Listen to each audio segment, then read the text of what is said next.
अगर आप लोगों ने भी अपने घर पर करेले के पौधे लगा रखे हैं लेकिन आपके करेले के पौधे पर फल फूल नहीं आ रहे हैं तो आप इस वीडियो को बिना स्किप किए पूरा ज़रूर देखना, क्योंकि आज की इस वीडियो में हम बताने वाले हैं ऐसे फर्टिलाइज़र के बारे में जिससे आपका भी करेले का पौधा सर्दियों के मौसम में फलों और फूलों से भरा रहेगा।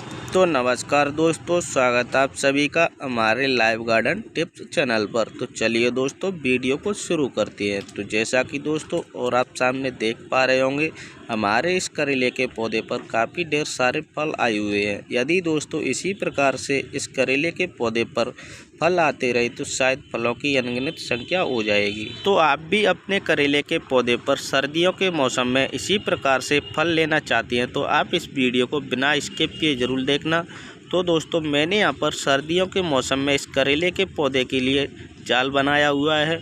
जाल बनाने से होता क्या है कि जो हमारे करेले के पौधे की बेल है वो काफ़ी अच्छी तरीके से इस जाल पर फैल जाएगी और जो हमारे करेले के पौधे पर फल आएंगे वो नीचे की तरफ लटक जाएंगे, जैसा कि आप सामने देख पा रहे होंगे। और इस जाल बनाने का फ़ायदा क्या होता है कि आप भी सोच रहे होंगे इस जाल बनाने से होता क्या है कि, तो उसे भी बता देता हूँ कि इस जाल बनाने से यह फ़ायदा होता है, जो हमारे करेले की बेल है वह चारों तरफ इस जाल पर फैल जाएगी और जो हमारे करेले की बेल पर जो फल आएंगे वो नीचे की तरफ आ जाएंगे। और इसका दूसरा कारण यह होता है, जो आपके करेले के पौधे पर फल आएंगे वो एक भी सड़ नहीं पाएगा।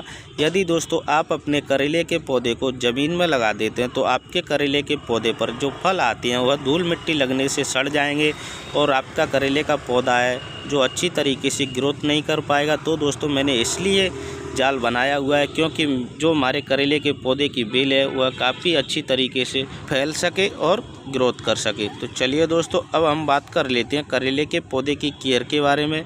करेले के पौधे की केयर किस प्रकार से करनी चाहिए जिससे करेले का पौधा फलों और फूलों से भरा रहे। तो सबसे पहले दोस्तों आप अपने करेले के पौधे के लिए 10 से 15 दिन के बाद गुड़ाई कर देनी चाहिए। गुड़ाई करने से होता क्या है कि जो आपके करेले के पौधे की जो बेल है वह काफ़ी अच्छी तरीके से ग्रोथ करने लगेगी तो आपके करेले की बेल पर फल बनने के चांस तो ज़रूर बढ़ जाएंगे।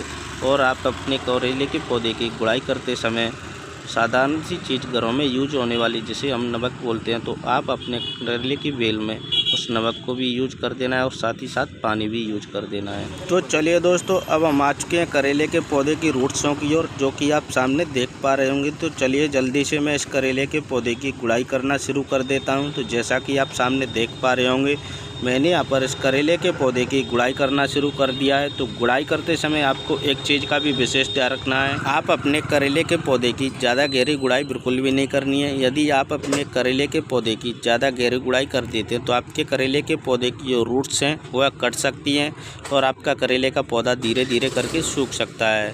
और दूसरी चीज़ का भी विशेष ध्यान रखना है, आप अपने करेले के पौधे की नज़दीकी गुड़ाई बिल्कुल भी नहीं करनी है, आप अपने करेले के पौधे की दूर दूर तक गुड़ाई कर देनी है। तो जैसा कि आप सामने देख पा रहे होंगे मैंने यहाँ पर इस करेले के पौधे की जो गुड़ाई थी वह पूरी तरीके से कर रेडी हो चुकी है। तो चलिए दोस्तों अब हम बात कर लेते हैं करेले के पौधे के लिए फर्टिलाइज़र किस प्रकार से बनाना है जिससे करेले का पौधा सर्दियों के मौसम में फलों और फूलों से भरा रहे। तो जैसा कि दोस्तों और आप सामने देख पा रहे होंगे मैंने यहाँ पर एक बर्तन में 1 लीटर पानी लिया हुआ है। इस 1 लीटर पानी के साथ साथ जो चीज़ ली है उसे भी मैं बता देता हूँ।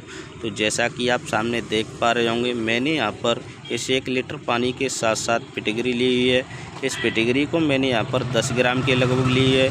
तो दोस्तों इस फिटकरी के टुकड़े को इस 1 लीटर पानी में डाल करके भी तैयार कर देता हूँ। तो जैसा कि आप सामने देख पा रहे होंगे मैंने यहाँ पर इस फिटकरी के टुकड़े को इस 1 लीटर पानी में डाल करके भी तैयार कर दिया है। तो चलिए दोस्तों जल्दी से मैं इस फिटकरी के टुकड़े को इस 1 लीटर पानी में घोलना शुरू कर देता हूँ। तो जैसा कि आप सामने देख पा रहे होंगे मैंने यहाँ पर इस फिटकरी के टुकड़े को इस 1 लीटर पानी में घोलना शुरू कर दिया है। तो दोस्तों आपको इस फिटकरी के टुकड़े को जब तक घोलना है जो हमारा 1 लीटर पानी है उसका सफ़ेद कलर हो जाए। तो जैसा कि दोस्तों और आप सामने देख पा रहे होंगे जो हमारा 1 लीटर पानी था वह पूरी तरीके से सफ़ेद हो चुका है। तो समझो जो हमारा फिटकरी का टुकड़ा है वह पूरी तरीके से घुलकर रेडी हो चुका है। और इस फिटकरी के टुकड़े के साथ साथ जो दूसरी चीज़ ली है उसे भी मैं बता देता हूँ। तो जैसा कि आप सामने देख पा रहे होंगे मैंने यहाँ पर DAP ली है। इस DAP को मैंने यहाँ पर 25 ग्राम की लगभग ली है।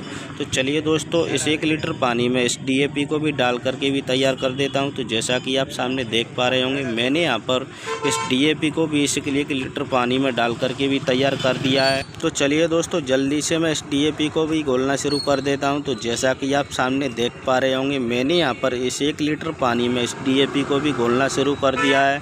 तो दोस्तों, मैंने यहां पर 2 मिनट की कड़ी मेहनत के बाद इस DAP को भी और इस फिटकरी के टुकड़े को भी घोल करके भी तैयार कर दिया है। जो हमारा फर्टिलाइज़र है वह पूरी तरीके से बनकर रेडी हो चुका है। तो चलिए जल्दी से मैं इस करेले के पौधे में इस फर्टिलाइज़र को डाल करके भी तैयार कर देता हूं। तो जैसा कि आप सामने देख पा रहे होंगे, मैंने यहां पर इस करेले के पौधे की जो दूर दूर तक गुड़ाई की थी, इसमें इस फर्टिलाइज़र को डालना शुरू कर दिया है। तो दोस्तों, जो मेरा फर्टिलाइज़र था वह पूरी तरीके से डलकर रेडी हो चुका है।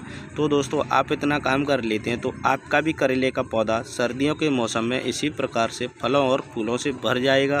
तो उम्मीद करता हूं दोस्तों, आपको ये वीडियो अवश्य पसंद आई होगी।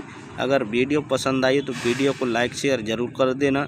तो चलिए दोस्तों, फिर मिलते हैं किसी नए टॉपिक के साथ। तब तक के लिए थैंक यू।